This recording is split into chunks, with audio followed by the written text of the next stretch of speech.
In the summer of 2012, my family visited a great uncle that lives in the outskirts of Harrison, Arkansas. I was 9 years old at the time. My great uncle Claude was 61. I know that because he was constantly complaining to me that I didn't want to ever become 60, because after that it was like you were sitting in God's waiting room waiting for your name to be called. Once he gets through telling you how old you don't want to be, he's a pretty neat guy. He would usually have something for us to do every time we would stop in and see him. It seldom involved money, yet it was still fun. The nights we played dominoes and sometimes card games. Uncle Claude was like a big kid. Daytime usually involved some sort of physical activity. Some of the times it would involve going out to the back of his property, which had a drop-off that overlooked a river. The trees growing out on that drop-off jutted away from the mountainside and then upwards like any other tree does. And it made for a perfect situation for a rope swing. And it was no ordinary rope swing. When you swung out and were at the furthest point from where you started out, you were also at the point furthest from the ground.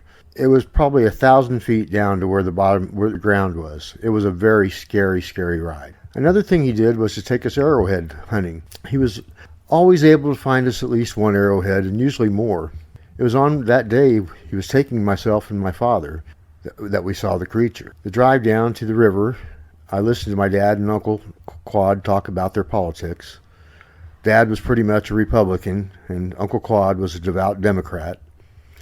Dad would just agree with whatever Uncle Claude said, and then later complain to my mom about his twisted political views. I had reached an age where I was able to understand such subtleties for the first time, and I found it quite entertaining to see my father keeping his mouth shut, or even better, agreeing with stuff that he obviously did not agree. A couple of times I laughed out loud when Uncle Claude would hit on a point which I knew was a particular sore spot with my dad. I stopped, though, after he gave me a look that promised I wouldn't be sitting down for a month if I kept it up. Lucky for me, we arrived before there was time for me to get into too much trouble. I wasted no time getting out of the car and getting started looking for the arrowheads. They could be anywhere around the general area of the shore of the river. The most likely places, however, were spots which would provide a good selection of the right kind of rocks to make them out of. Beyond that, you should look for places where it would be more comfortable for the braves to sit and create their instruments of death. Sometimes we would come upon a spot that you could just tell that, even though it was been hundreds of years ago, that those braves surely sat in that area. Then we would fan out, and usually it was Uncle Claude who would find one. Then oftentimes, if you found one, you could find several. Even easier to find were the ones that they would start, and then it would break or not chip in the fashion they wanted, so they would throw it aside and start on another rock. There were lots of those laying around. I mean, if you found the spot where they were sitting many years ago. The old relics seemed to be pretty common if you knew where to look. We walked down to the river along the banks. I ended up being out in front of everybody else.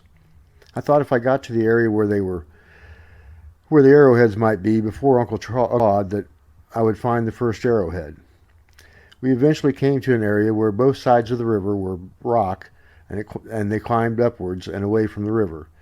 On one side, it was a gentle climb, and on the other was an outcropping of rock that hung over about a third to half of the river. There was about a 4-foot clearance from the water up to the bottom of the outcropping that hung over the river.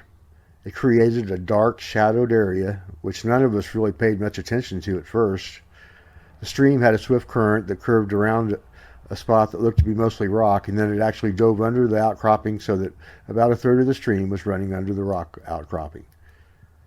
None of us will ever know if it was sitting in the darkness, watching us as we worked our way closer and closer, or perhaps it was under the water, and when it came up for air, was as surprised as we were to see it. I believe it had been under the water and had surfaced, because what got our attention to look back over there was the sound of something surfacing against the swift current of the water. We had actually walked past that spot, but it got our attention when we heard the sound of something coming up out of the water that was rushing against it. It was far enough under the canopy of the outcropping of rock that we had to crouch down and squint to see back into the darkness to see what was splashing. As soon as we could make out that it was something living and big, we were starting to move away from that location. Anything that could stand up against that current in that particular spot was going to be strong. We moved away and the thing began to wade out from its cover. Almost immediately, my father grabbed me by the neck, and he quietly said he didn't want any back talk, that he needed me to do exactly as he said. That if it came down to it, that I was to run up the less steep side of the riverbank until it was safe, enough distance, and then to start working my way back to where our vehicle was parked. He slipped me the car keys, and then he said I should drive the car if necessary until I found someone who could help me. And then he gave me a hug and pushed me toward my climb. Meantime, the creature was taking its time coming out of the river. It hesitated in the water where the depth was at about its shoulders, and dipped its head back under the water. When it brought its head back up above the stream, it shook its head from side to side and then began to climb out of the river. The creature was massive, even soaking wet. The muscles under that long black fur or hair were rippling and completely intimidating. When it came completely out of the water, it towered over my father and great uncle. There really was no place for them to go. Well, not my uncle, anyway. He was too old to be climbing up where I was headed. About 2 more football fields worth of climbing up that somewhat gentle slope was where it leveled off and a person could follow the terrain back to reach where we had parked. I was about halfway up when I turned back around to see what was happening. My father and Uncle Claude had moved closer to each other and further away from where the creature was likely to exit the river, and now were keenly watching the big hairy ape-like beast as it methodically made its way out of the water. It easily traversed the smooth river rocks which were so very hard for a human to walk across. Not once did it start to fall or even appear to have taken a misstep. When it was finally out of the water completely, a mini waterfall cascaded down its wet, shiny, mostly black fur onto the dry rock below its feet. Both my father and Uncle Claude moved even further away from it, while at the same time I could see their heads tilt upwards as they looked at the creature from its feet to its head. It had a face that was amazingly like a human, the exception being I don't think it had any white around its eyes. They looked like small black marbles inside that big head, which wasn't round, but it reminded me of the modern football helmets. The arms really stood out because they were so long compared to a human. I would say proportionally they were about a third in length longer than a human being's.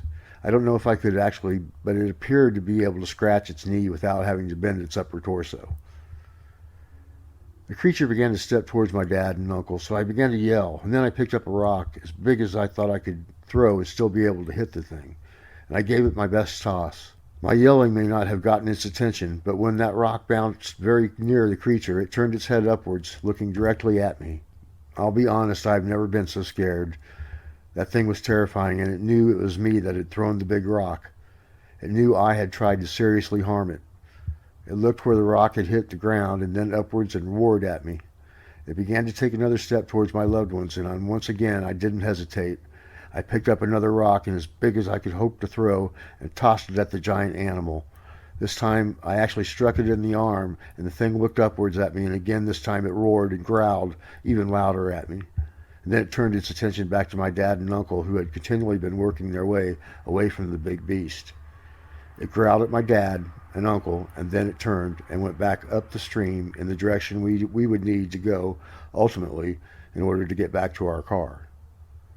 That was okay, though, because we had currently survived the ordeal.